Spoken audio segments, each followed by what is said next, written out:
Karena di negara ini berlaku hukum. Kalau seorang narapidana sudah menjalani 2/3 dan kelakuannya baik, maka dia boleh dibebaskan tapi bersyarat. Dan keluarga harus nebus. Yang terakhir saya bebaskan namanya Pak Kuseri, orang Demak. Ini Islam. Bulan Mei yang lalu dia sudah kembali. Saya bayar dia 3 juta sekian. Dan itu harus tanda tangan buat pernyataan. Sebelum Pak Kuseri bulan Februari, namanya Herman dari Palopo. Keluar dia. Saya harus tebus sekian juta lagi. Saudara, karena kekristenan, kalau saudara baca Alkitab, satu-satunya agama yang identik dengan penjara cuma Kristen. Nomor 1, karena banyak firman berkata penebusan, pembebasan, pengampunan. Saya tanya kepada saudara, salah satu hak Presiden Republik Indonesia yang saya paling kagum, kalau ada orang divonis mati, maka dia punya satu kesempatan, minta apa kepada Presiden? Nah, saudara tahu kata gerasi? Itu bahasa Alkitab.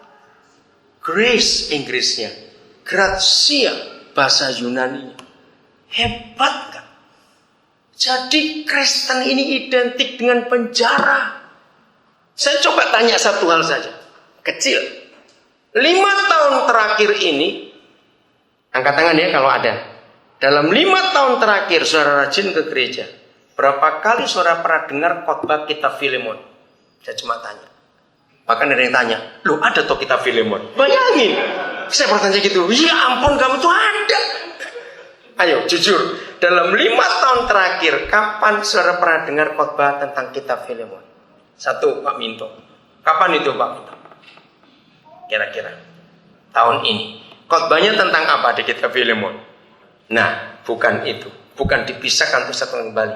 Kitab Filemon itu kitab penjara, saudara. Karena hari itu, maka itu saya berani ngomong. Saya nggak segan-segan. Saya tantang pendeta-pendeta sehebat apapun khotbahnya. Kalau hamba Tuhan itu tidak pernah merasakan dan tahu bagaimana hidup di penjara, dia nggak akan pernah bisa khotbah kitab Filemon dengan hidup. Bukan cuma pelayanan penjara, ada banyak gereja punya pelayanan ke penjara. Kalau saya bukan pelayanan ke penjara, tapi pelayanan di penjara. Beda ke dan di. Kamis yang lalu, pagi istri saya harus bangun pagi. Kami memberi makan orang penjara. Istri saya masak nasi campur untuk mereka. Malam itu kami sudah siapkan semuanya. Saya pakai rice cooker 3 untuk masak nasinya, supaya besok pagi, karena kebaktiannya jam 6 pagi. Jam 5 kami sudah bangun, siap bungkus itu semuanya. Jadi kami itu enggak pelayanan ke penjara, kami itu pelayanan di penjara.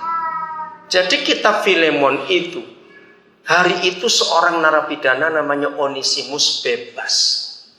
Tapi anak ini enggak mau keluar dari penjara, mau tinggal terus. Nah kan aneh. Nah itu dia rahasianya. Kenapa? Karena dia jumpa Yesus di penjara lewat Paulus.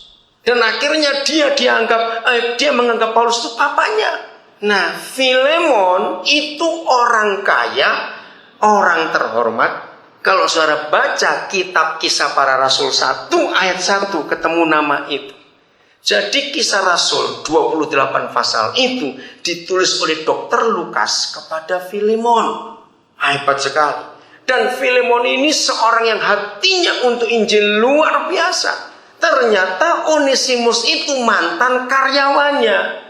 Mungkin berbuat kriminal, enggak dijelaskan. Tapi ada 2 ayat yang menunjukkan jangan-jangan ke situ. Nah ketika hari bebas dia enggak mau, maka Paulus tulis surat kepada Filemon untuk menerima.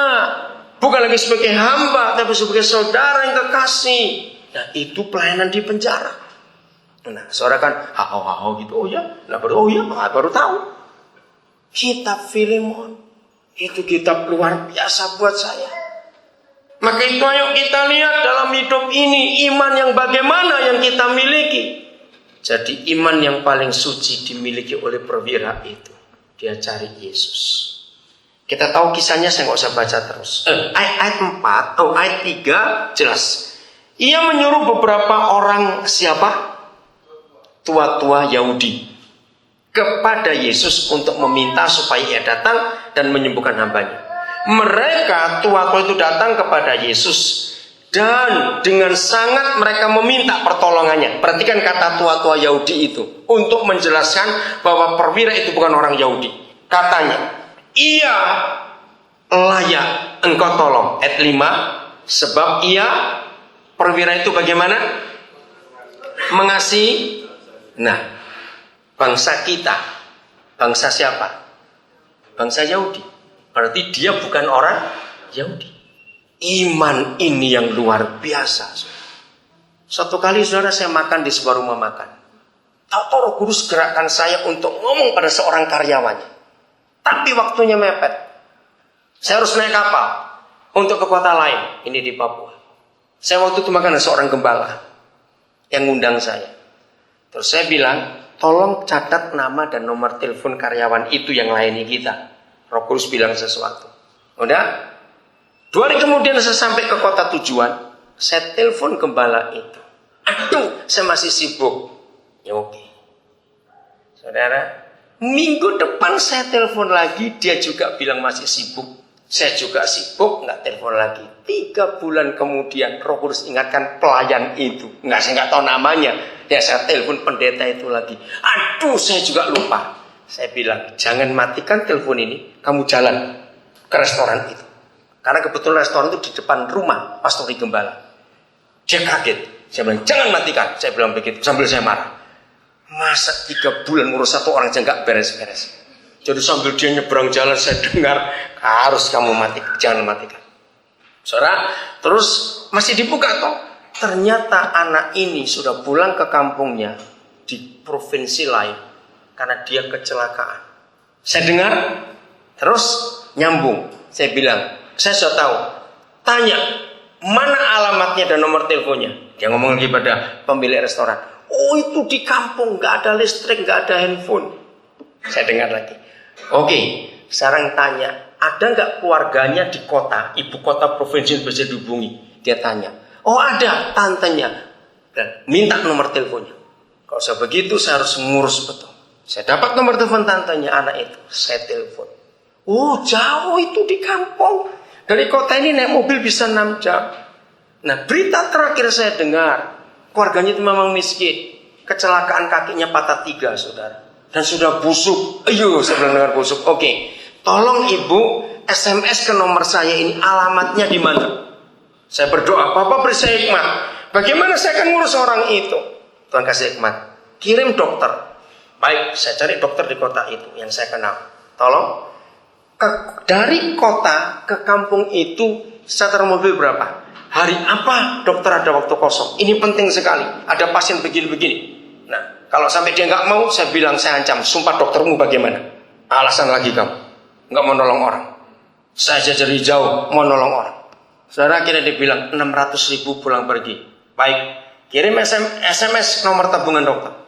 Dan jangan lupa bawa obat. Ini luka karena patah, mungkin lukanya diperiksa. Saudara, dokter itu berangkat. Pagi-pagi dia berangkat sore, dia balik, di SMS saya telepon.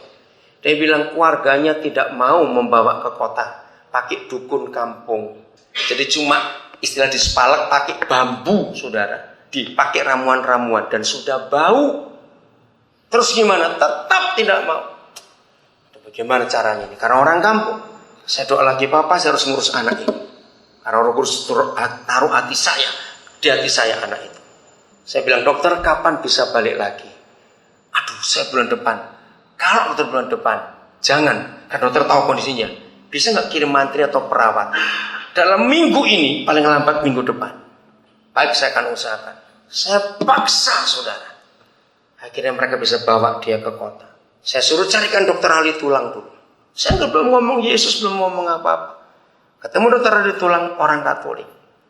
Saya telepon, dok bagaimana? Wah, ini sudah parah. Jadi karena dibiarkan sudah 3 bulan lebih, maka kaki sudah pendek 8 cm. Anak itu baru umur 20, saudara. Saya bilang, saya nggak bisa lihat anak itu masa depannya hancur. Dok, coba rincikan bagaimana cara pengobatan. Setelah difoto, saudara, pembusukan sudah dibersihkan. Dia bilang, Pak, ini paling tidak perlu 6 kali operasi. Aduh dok, kok banyak betul. Karena patah di 3 tempat dan ada bagian sudah remuk. Kami tidak tahu apakah tulang itu masih bisa utuh lagi atau tidak.